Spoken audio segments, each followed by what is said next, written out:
Okay, welcome back to the channel. This is Roberto with Full Curl Precision again.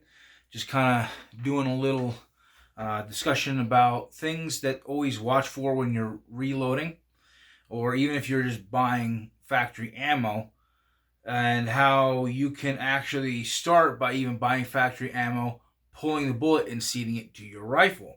Now, I did a little video on how to be able to make your own makeshift lands gauge. And that's what I did with this. This is one of those. Again, there's no primer in it. There's no powder. This is a dud round. But it works as a perfect kind of gauge because I can set my reloading die to it.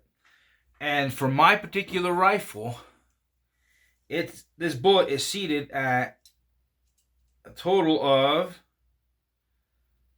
3.27. I'm sorry, 3.427. 3.427 inches. This is the 150 grain Nosler AccuBond long range. Now, all the reloading data that I've been able to find on this, according to the standard 270, says I should have this seated at 3.31 because the case overall length, also known as COAL, C-O-A-L, for standard 270, including 140 grains and 150 grains, so on and so forth, is 3.34 inches. That's the way it's been. And the fact that I'm getting really close to 3.43 instead of 3.34 leads me to believe that Bergara has their tooling set with a slightly longer lance. Nothing wrong with that. It's actually kind of cool. It allows you to utilize your case a little better.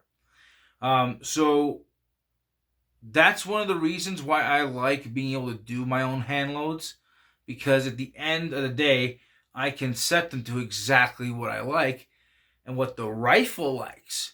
That's actually more important than anything else, is how the rifle likes it, how the rifle shoots it. Every rifle is going to be a little bit different. So you may have a different lands length than mine, but there's no way that the chambering in my rifle is a standard 270 chambering with that lands. It's a standard casing, yes, but the lands has to be longer. There's no way that there's that much of a gap. So having the ability to load for myself has really been useful. And like I was loading, I did a sample on how to do that using the 170 grain Berger EOLs, Extreme Hunter, or rather I should say Elite Hunter. And that was 3.55, which is kind of cool because that's not far off from the lengths that I plan on seating mine in my design. So I plan on taking the idea and being able to seat the bullet out further so you can utilize your case capacity better. That's also one of the reasons why I went with a 270. Look how long that neck is compared to a lot of others. And that may seem not advantageous, but what it does is allows you a lot of stability when you're seating your bullet. And that's kind of a nice thing to have. Now, if you change up things like, let's say that you have the 270 Ackley improved and even the 280 Ackley improved, they change the shoulder angle. Instead of this 17.5 degrees, so you go from the center of the case and you swing out, this is 17.5 degrees. The Ackleys do a 40-degree shoulder. Depending on your exact rifle, sometimes they feed great, sometimes they don't. That 40-degree shoulder can be a little hard, but if you have the right setup, it's not an issue. But what it does allow you to do is have more powder reservoir for the same amount of material. And that's kind of a cool thing. So I'm utilizing a similar approach. But one of the things that the Ackleys never did do was adjust for the lands. And there's a good reason for that. Because again, P.O. Ackley was a gunsmith in the 50s and the 60s. At that time, long-range hunting bullets really weren't a thing. It was just get them to go faster. You want to shoot further? More speed. So my approach is, what if you take more speed and combine it with a good BC bullet? That's kind of the whole approach here. Is not doing one or the other, like the Creedmoor is. The 6.5 Creedmoor is all about having the highest BC possible. I'm all about combining them. As I like to say, old school know-how meets new school technology. And when you can do that, that's an absolute brute of a case that you can form.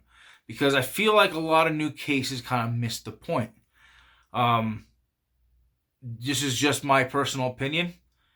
The case capacity for the 7 PRC is not the appropriate size for a 28 caliber. It's a little too small.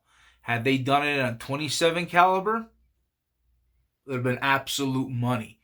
But they kind of missed it, because the problem was they also designed it around a singular type of powder. The Alliant makes some really good powders. The problem is they're stupid expensive and they're hard to get. I have no use for that kind of a powder. I prefer to have ones that are more common. Hodgdon, IMR, the Vita Voorhees. Those are not hard to get, whether you're ordering them online or you're finding them at your local store. There's ways to get a hold of those, and those are really good. But back to this.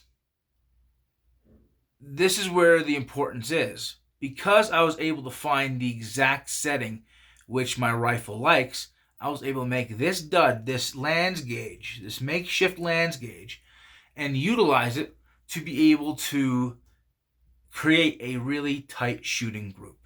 And I couldn't be happier with the results. Something that you're not going to get if you just simply go and buy it. Which leads me to believe why it didn't like certain loads from the factory, because they were probably too far off the lands. By the time they get a good jump, they kind of wobble a little bit. So that's the plan, is to be able to shoot like 136 grain bullets. And I'm going to test it exactly what the the case overall length is going to vary based upon the bullet. And that can be a challenge with some designs. Then it can be a challenge depending on the design of the bullet. Bergers tend to be really long and sleek up front. And so if you're trying to build around that, that can be kind of a challenge. Because if you look at, and I'll pull them out here real quick so you can take a look at them. But if you look at the Berger 170 grain as opposed to a Sierra 175 grain, they don't really look too much similar. They both have really good long range application, but they don't really have as close of a overall shape as you might think. So here we go. Let's see if this will focus. And you can kind of see how much sleeker the ogive on that Berger is. So the Sierra is a 175 and the Berger is a 170. They're not far off in their lengths from each other, but let's see if we can get them. But you can see the shape difference. And so it kind of creates a bit of a challenge when you have a bullet that has that, because it'll want to seat into your lands further. That's not a problem in of itself, but it can create an issue when it comes to staying within a certain length. I mean, there's never a problem if you're building strictly a single shot. You can absolutely do that. That's not a problem. But in my application, I'm looking to have this feed well out of a bolt action with a magazine of sorts. So my magazine that I have for this build allows me to seat out to 3.56. And I got that from MDT. I'm using an MDT field stock a Timney trigger, and the extended 5-shot magazine. And when I say extended, I'm not talking about length in terms of capacity. I'm talking about from my case overall length. So I'm able to seat these bullets out more comfortably and utilize that case volume better. And that's the idea. Right now, I'm optimizing it for, the idea is to optimize it for a 22-inch barrel. Eventually, probably building into a 24-inch barrel just to kind of test it out so I can have numbers of velocity between the two lengths. But as a whole, I'm trying to go with the 22 because it hits this sweet spot of you get a good burn, so you get good velocity. But for the guys who are the suppressor heads, basically the guys are all about silent as possible, you hit this good balance where you can comfortably fit a suppressor, but at the same time, you still get good velocities and good trajectories. You're not sacrificing a ton. And I'm all about that, because if you're having to sacrifice a ton, at some point, you're missing the point of what that cartridge is supposed to be doing. So that's something I'm working on. That's something I like to keep working on. And these are the bullets I'm building with. The 165 grain Nosler AccuBond long range is going to be a really good one, because just like the 150 grain AccuBond long range, it's going to be long range capable for practical hunting. I mentioned it before. I am going to try to stretch out this coming season and utilize it out to 600, 700 yards. But I'm only doing that under the absolute ideal conditions. I don't just wing a shot. I'm talking about getting prone, having a good rest, flatter terrain, not shooting between limbs. I'm going to be putting in for some pronghorn tags this year. I actually have a bunch of people that are going to be putting in for a pronghorn tag to a certain region. And the plan is whoever draws those tags, I'm going to try to film the hunt and to show what my cartridge design is capable at range. Not just shooting paper or steel, on actual live animal. And yeah, I get pronghorn aren't that big, and I get that. But a result is a result, and proof of concept is still the same. And that's what I'm after. And that's the goal, because I need to be able to prove that what I'm doing is ethical on game, practical out in the field, and doesn't cost an arm and a leg. So that's the goal. If anyone's interested in trying to get involved in some of that, yeah, I can probably help with trying to find tags for different areas out here in Montana. But other than that, yeah, that's what I have for tonight. Please like, subscribe, share, comment. Somebody brought up before, they asked about getting one of my hats. We are working on a website to eventually try to do that, in terms of being able to sell like these ammunition boxes. I'll turn this a little bit. Yeah, to get one of those right there. But to be able to get one of my hats. And I'll show it to you real quick.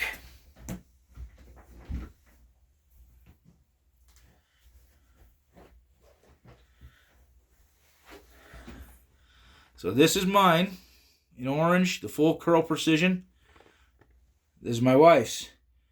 And as far as I know, we can get just about any color put in the center. These are made to order and made to order only. So if you're going to go this route and you're actually going to order it, once the money's in, that's the way it is. And yeah, you're going to get the hat. I don't ask for people to just throw money at me. No. I want to actually sell some product, and that's the goal. And by doing that, if you buy some of these products, buy hats, buy these ammo organizers, that's going to help fund further research into what I'm doing. I would rather be able to sell a product and then be able to utilize any profit margin on that to go towards the research and development of new cartridges than to just go, hey guys, can you help me out? So if you're interested in helping us to get to the next level, please purchase a product. Until we get the website up, if you go onto Facebook or to Instagram, you can look up Full Curl Precision.